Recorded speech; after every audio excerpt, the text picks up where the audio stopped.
በአማርኛ ስነ ቃል ውስጥ የጠፋን ነገር ከሌባ ጋር ከፈለከው ፍጹም አታገኘውም የሚባል የተለመደ አባባል አለ። በአሁኑ ወቅት በኢትዮጵያ በተለያዩ የአገሪቱ ክፍሎች በተለይም በኦሮሚያ ክልል አርሲ፣ ሸዋና ወለጋ እንዲሁም በተለያዩ የታችኛው መዋቅሮች በኦርቶዶክስ አማኞች ላይ እየተፈጸመ ያለው አሰቃቂና ስልታዊ ግድያ፣ መፈናቀልና አጠቃላይ ነባራዊ ሁኔታ ከዚህ በላይ በትክክልና በተጨባጭ ሊገልጽ የሚችል ብሂል የለም። የአሁኑ ስርዓት በስልጣን መንበሩ ላይ እስካለ ድረስ ዓመታት ቢቆጠሩም በሀገሪቱ ውስጥ ያለው አጠቃላይ የጸጥታ ቀውስና በኦርቶዶክስ አማኞች ላይ የሚፈጸመው ስልታዊ ማጽዳት እንደሚቀጥል በእርግጠኝነት መናገር ይቻላል። ይህን የጨለምተኝነት ወይም ክፉን የመመኘት ውጤት ሳይሆን መሬት ላይ የሚታዩ ፖለቲካዊ፣ መዋቅራዊና ማህበራዊ እውነታ በምክንያታዊነት የመተንተን ጉዳይ ነው። ሺህ ጊዜ ተደጋግሞ ቢከሰትም የማያባራው የሰቆቃ እውነታ ልክ የዛሬ 10 ዓመትም በተመሳሳይ ለአንድ ሳምንት ያህል እንደ ማህበረሰብ አልቅሰን እንደምናልፈው ጥርጥር የለውም። ይህን እውነታ በድፍረት ተጋፍጦ ስር ነቀል መፍትሄ ማሰብ ካልተቻለ ልክ እንደተለመደው ለአንድ ሳምንት አልቅሰንና አዝነን ወደ ኋላ የምንረሳው ወቅታዊ ክስተት ብቻ ሆኖ ይቀጥላል። በእርግጥ ወደፊት የጊዜ ሂደት የሚያመጣው ለውጥ ሊኖር ይችላል። ነገር ግን ይህ ለውጥ የመሻሻል የእኩልነትና የፍትህ ሳይሆን ዛሬ በዳር ሀገርና በገጠር ቀበሌዎች የሚፈጸመው ግድያና ማፈናቀል ወደ አዲስ አበባና ወደ ሌላው መሃል ሀገር በስፋት የሚስፋፋ መሆኑ ብቻ ነው። ምክንያቱም ጥቃቱን በዘላቂነት የሚገታ አንዳችም መዋቅራዊ ስራ በአሁኑ ሰዓት እየተሰራ ወይም እየታሰበ አይደለም። ለአሁኑ ሁለንተናዊ ሰቆቃና ግድያ በዚህ መልኩ እንደሚቀጥል የሚያሳዩ 8 መሰረታዊና ሰፊ ምክንያቶችን በዝርዝር መተንተን ይቻላል።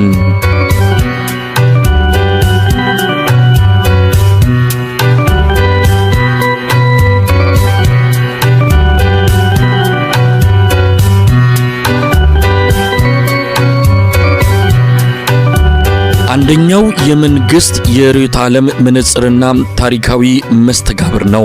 የመጀመሪያውና መሰረታዊ ምክንያት አሁን ያለው የፖለቲካ ስርዓትና በስልጣን ላይ ያሉ ከፍተኛ አመራሮች የኦርቶዶክስ ቤተክርስቲያንን ታሪካዊ ሚና፣ አስተዋጽኦና ምዕመናን የሚያዩበት የርዕዮተ ዓለም መነጽር ነው። የአሁኑ መንግስት ድህነትን፣ ኋላ ቀርነትንና የትናንት ታሪክን ተያያዥ አድርጎ በሚስለው ትረካ ውስጥ የኦርቶዶክስ ቤተክርስቲያንን እንደ ዋና ተዋናይ አድርጎ ይፈርጃል። ችግርን፣ ድህነትንና ማንኛውንም ከኋላ ቀርነት ጋር የተያያዘ ነው ብሎ የሚያስበውን ሁሉ ቢቻል በአንድ ጊዜ ካልሆነም በጊዜ ሂደት እንዲጠፋና እንዲከስም ይፈልጋል። ለዚህ ደግሞ የኦርቶዶክስ ቤተክርስቲያንን እንደ ድህነት ዘበኛ ስለሚቆጥር እንደ ትልቅ እንቅፋት ያያታል። ይህ አስተሳሰብ በይስሙላ የሚነገር ሳይሆን መደመር መጽሐፍ ላይ በግልጽ ተቀምጦ ይገኛል። በመጽሐፍ ውስጥ ለሀገር እድገትና ለብልጽግና አስተሳሰብ የሚመቸው የፕሮቴስታንት የሥራ ስነ ምግባር እንደሆነና የኦርቶዶክስ አስተሳሰብ ግን ከዚህ ጋር እንደማይገጥም ስልታዊ በሆነ መንገድ ተቀምጧል። ይህ የርዕዮተ ዓለም አቋም ወደ መንግስት የቢሮክራሲና አስተዳደራዊ የመንግስት መዋቅር ሲወርድ ምዕመኑን ከሃይማኖቱ የመነጠልና የማዳከም ትልቅ ፕሮጀክት ሆኖ እንዲቀረጽ አድርጎታል። ይህ የርዕዮተ ዓለም አቋም ወደ ታችኛው የመንግስት መዋቅር ሲወርድ ምዕመኑን በአንድም በሌላም መንገድ ጫና በማሳደር ከሃይማኖቱ የመነጠልና የማዳከም ትልቅ ፕሮጀክት ሆኖ እንዲቀረጽ አድርጎታል።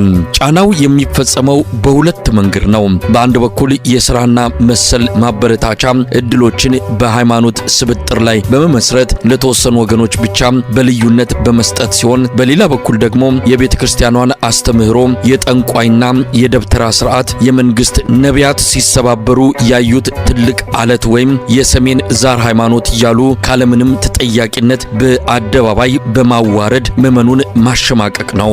አሁን በፌደራል መስሪያ ቤትም ሆነ በተለያዩ የአገሪቱ ክፍሎች ኦርቶዶክስ ሆኖ የመንግስት ስራ ማግኘት፣ በተለይም የኃላፊነት ቦታ መውሰድ በአፓርታይድ ደቡብ አፍሪካ ጥቁር ሆኖ የመሾምን ያህል አስገራሚ የሆነ ነው።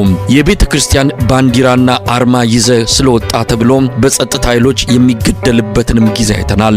መልካም ወጣት በሚሉ መንግስታዊ ከለላ ባላቸውና የገንዘብ ድጋፍ በሚደረግላቸው መርሃ ግብሮች የኦርቶዶክስ ወጣቶችን ከጨለማው ቦታ እንኳን ወደ ብርሃኑ መጣችሁ እያሉ በአደባባይ መስበክና ማንኳሰስ የተለመደ ሆኗል። በአጠቃላይ ይህ አሁን የምናየው ግድያ ከመንግስት ከቆመበት የአስተሳሰብ አምድ ስለሚነሳ ሊቆም የሚችል አይደለም።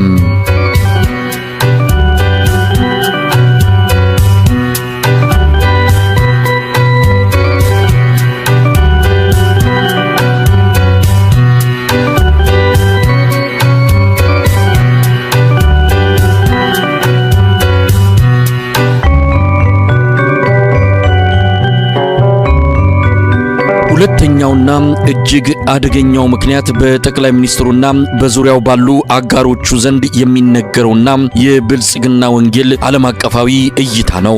በዚህ ፍልስፍና መሰረት አንድ ሰው ሁል ጊዜ በጎ ተስፋ ሊኖረው፣ ብሩህና ትክክለኛ ስሜት ሊሰማው ይገባል። በመሆኑም መከራና ስቃይ ምንም ያህል ቢበዛ እንደ አጀንዳ መታየት የለበትም። ከዚህ አስተሳሰብ በመነሳትም አትግደሉም ብሎ መጮህ በራሱ እንደ ወንጀል ይቆጠራል።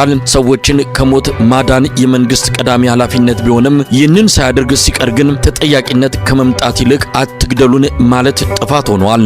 በዚህ የተዛባ እይታ ምክንያት በአገሪቱ ውስጥ የሚከሰቱ ማናቸውም አይነት እልቂቶችና ሰቆቃዎች ወይ እንደሌሉ ተደርገው ይቆጠራሉ ወይም በፈጣሪ የተፈቀዱና የተወሰኑ ተደርገው ይታለፋሉ። አብይ አህመድ ይህንን አቋሙን በአደባባይ ለመናገር አፍሮ አያውቅም።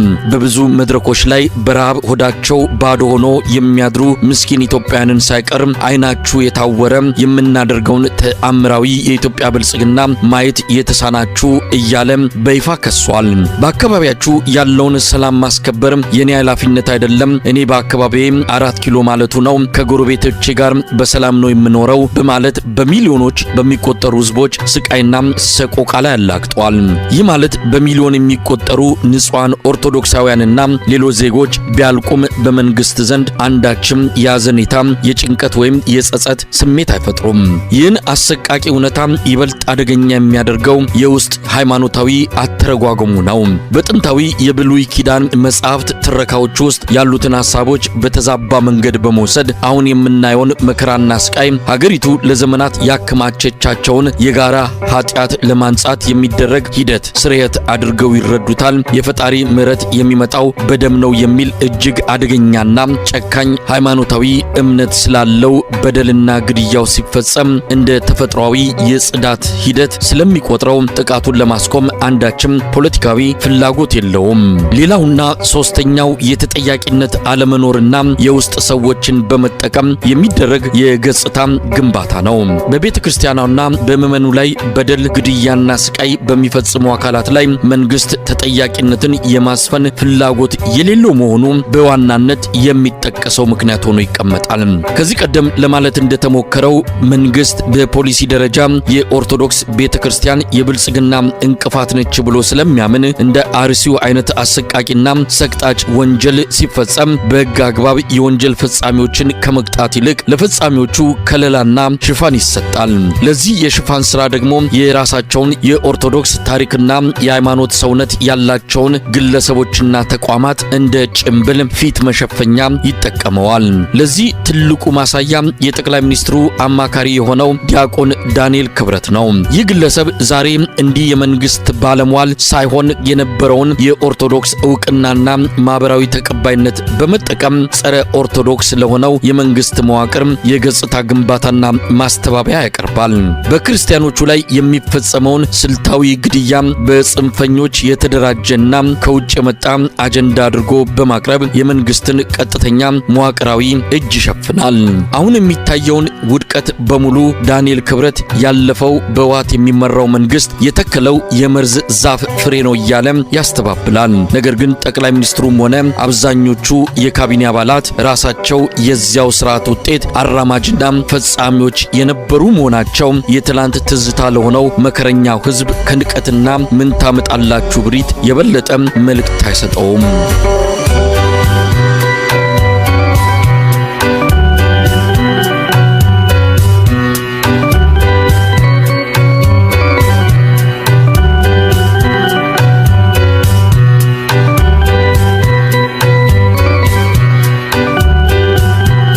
በአራተኝነት የሚጠቀሰው ደግሞ የሃይማኖት መሪዎችን ማዳከም፣ መጥለፍና መተካት ይሆናል። ለኦርቶዶክስ ሃይማኖት ህዝቡን በአባታዊ አንድነት አንድ አድርገው ለማንቀሳቀስ መብቱን ለማስከበርና ድምጽ ለመሆን የሚችሉ ብቁ መሪዎች እንዳይኖሩ ሆን ተብሎ የተሰራው የውስጥ የማዳከም ስራ ነው። በአሁኑ ሰዓት ቅዱስ ሲኖዶሱም ሆነ ሌሎች የሃይማኖት አባቶች ምዕመኑን እረኛ የሌለው መንጋ አድርገውታል። እንደ ድሮው ለህዝብና ለሃይማኖቱ እውነት ፊት ለፊት ቆሞ የሚጋፈጥ መሪ ማግኘት አስቸጋሪ የሆነው መንግስት በሃይማኖት አባቶች ላይ በሚያደርገው የተራቀቀ ጥቅም ስጋዊ ማስፈራሪያና የመጥለፍ ስትራቴጂ ነው። እዚህ ላይ ከሁለት ዓመት በፊት በ2015 ዓመተ ምህረት ህገወጥ የኦሮሚያ ሲኖዶስ ለመመስረት የተሞከረበትንና በመንግስት ኃይሎች በግልጽ ይደገፍ የነበረውን እንቅስቃሴ ማስታወስ ይገባል። በወቅቱ አብይ አህመድ ሲኖዶሱን ለመክፈል የሚደረገውን ጥረት የሚቃወሙትን አካላት በግልጽ ቴሌቪዥን ላይ ወጥቶ አስፈራርቶ ነበር። ዓላማው ህዝቡን መከፋፈልና ማሸበር የነበረ ቢሆንም ምዕመኑን ግን በአንድነት በነቂስ ወጥቶ አቋሙን ሲያሳይ መንግስት ወደ ኋላ ያፈገፈገ አስመስሎም ነበር። ሆኖም መንግስት ያንን አጋጣሚ የተጠቀመው ህዝቡን ሊያንቀሳቅሱና ሊያስተባብሩ የሚችሉ ጠንካራ ተጽዕኖ ፈጣሪ አባቶችን ለይቶ ለማወቅ እንደነበር ይታወሳል። በመቀጠልም የመንግስትን የማስገደጃ ኃይል በመጠቀም አንዳንዶቹን ወደ ሀገር እንዳይገቡ በማገድ እንደ ዳንኤል ክብረት ያሉ ሰዎችን መሳሪያ በማድረግ እነዚያን ጠንካራ አባቶች በማግለልና በማጥፋት በራሱ ቁጥጥር ስር ባሉና ለስጋቸው በቆሙ ታማኝ ሰዎች ተክቷቸዋል። ይህም ተቋሙን መሪ አልባ የማድረግና በዚህም መንጋውን አንድ በአንድ ከሃይማኖቱ የመነጠል ተኩላዊ ፕሮጀክት አካል ነው። አምስተኛው ቤተክርስቲያንን እንደ ስልጣንና ፖለቲካ ስጋት መቁጠር ነው። መንግስት የኢትዮጵያ ኦርቶዶክስ ተዋሕዶ ቤተክርስቲያንን ለስልጣኔ ዋነኛ ስጋት ናት ብሎ የሚያምን እንደሆነ ይታመናል። ቤተክርስቲያኗ በሚሊዮኖች የሚቆጠሩ ምዕመናንን በአንድ ሀገራዊና ሃይማኖታዊ ጥላ ስር ማሰባሰብ መቻሏ የራሱን ከፋፋይ የብሔር ፖለቲካ ለማስቀጠል ለሚፈልገው ገዢው አካል እንደ ትልቅ አደጋ ይታያል። ህዝቡን በዘርና በጎሳ ከፋፍሎ ለመግዛት ይህን ሀገራዊ ትስስር የያዘውን አቋም ማዳከም፣ ምዕመናኑን ማሸበርና በነዋሪነቱ ላይ ዋስትና ማሳጣት የመንግስት ስውር ስትራቴጂ በመሆኑ ግድያው እንዲቀጥል ይደረጋል። መንግስት ቤተክርስቲያኗን የቀድሞ ስርዓት ናፋቂ ወይም ለብሔር መብት እድገት እንቅፋት አድርጎ በመሳል የራሱን የስልጣን ዕድሜ ለማራዘም ሲል የጥላቻ ፖለቲካ መጋቢ ያደርጋታል።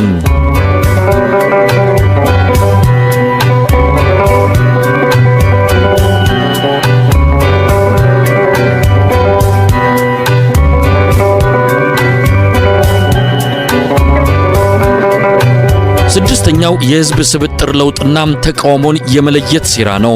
በተለይም በኦሮሚያ ክልልና በአዲስ አበባ ዙሪያ የታቀደ የህዝብ ስብጥር ለውጥ ለማድረግ የሚሰራው ስልታዊ ሴራ እዚህ ላይ ይጠቀሳል። የኦርቶዶክስ አማኞችን ከቀያቸው ማፈናቀል፣ አብያተ ክርስቲያናትን ማፍረስ፣ ንብረታቸውን ማውደምና በግልጽ መግደል አማኙ ማህበረሰብ አካባቢውን ለቆ እንዲሰደድ ያደርገዋል። ይህም ኦርቶዶክስ ሃይማኖትን የአንድ ብሔር ሃይማኖት አድርጎ በመሳል ለምሳሌ ኦሮሞ ሆኖ ኦርቶዶክስ መሆንን እንደ ነውር በማስመሰል የሚፈጸም በቀጣይም በሃይማኖትና በብሔር አንድ ወጥ የሆነ ክልል የመፍጠር ፍላጎት መነሻው እንደሆነ ይታወቃል።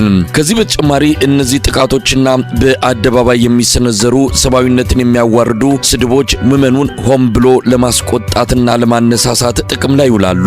ዓላማው ወደፊት ተቃውሞ ሊያስነሱ የሚችሉ ኃይሎችንና የውስጥ የመቋቋም ምንጮችን ቀድሞ ለይቶ ማወቅና እነሱን በተናጠል ማጥፋት ነው። ይህ ስልታዊ ሴራ ያሰቡትን የህዝብ ስብጥር የበላይነት በየአካባቢው ለመፍጠርና መሬት ለመቀማት ሆን ተብሎ የሚደረግ በመሆኑ ግድያው ዓላማውን እስካሳካ ድረስ ሊቆም አይችልም። የህግ የበላይነት መፍረስና የጽንፈኛ ኃይሎች ከመንግስት ጋር መወራረስ ሰባተኛው ምክንያት ነው። በሀገሪቱ ውስጥ የህግ የበላይነት ሙሉ በሙሉ መክሰሙና በየክልሉ ያሉ ጽንፈኛ መዋቅሮች ከመንግስት የጸጥታ አካላት ጋር ያላቸው ጥብቅ ቁርኝት ነው። በአርሲም ሆነ በሌሎች የሀገሪቱ አካባቢዎች የሚፈጸሙ ማንነትን መሰረት ያደረጉ ጥቃቶች፣ ግድያዎችና መፈናቀሎች እንዲሁም በድንገት የሚከሰቱ ሳይሆኑ በየክልሉ ያሉ ጽንፈኛ ኃይሎች ከመንግስት የጸጥታ መዋቅር ጋር ያላቸው ጥብቅና የተቀናጀ ቁርኝት ውጤቶች ናቸው። ይህ አይነቱ ክስተት በፖለቲካ ሳይንስ የመንግስት መዋቅር በጽንፈኞች መታገት የሚባል ይሆናል። የታጠቁ ቡድኖችና ከመንግስት ባለስልጣናት እንዲሁም ከክልል የጸጥታ ኃይሎች ጋር የሚደረግን ስልታዊና ቀጥተኛ ትብብር ያመለክታል። በጥቃቶች ወቅት መደበኛ የመከላከያ ኃይልም ሆነ ፖሊስ ሆን ብሎ ዘግይቶ መድረሱ፣ አልፎ ተርፎም ጥቃቱን እያየ እንዳላየ ማለፉ ወንጀለኞችና አስፈጻሚዎቹ የአንድ ሳንቲም ሁለት ገጽታዎች ለመሆናቸው ማረጋገጫ ነው። ይህ መወራረስ የኢትዮጵያን የጸጥታ ተቋማት ገለልተኝነት ሙሉ በሙሉ ያጠፋቸው ሲሆን የመንግስት የኃይል መዋቅር ራሱ የወንጀሉ ተባባሪና ቀጥተኛ ፈጻሚ እንዲሆን አድርጎታል። በህዝብ ግብር የሚተዳደሩ ተቋማት የጽንፈኝነት መፈልፈያና መጠበቂያ በሆኑበት ነባራዊ ሁኔታ ከነዚህ አካላት ሰላምን፣ እኩልነትንና ፍትህን መጠበቅ ፍጹም የማይቻል የፖለቲካ የዋህነት ነው።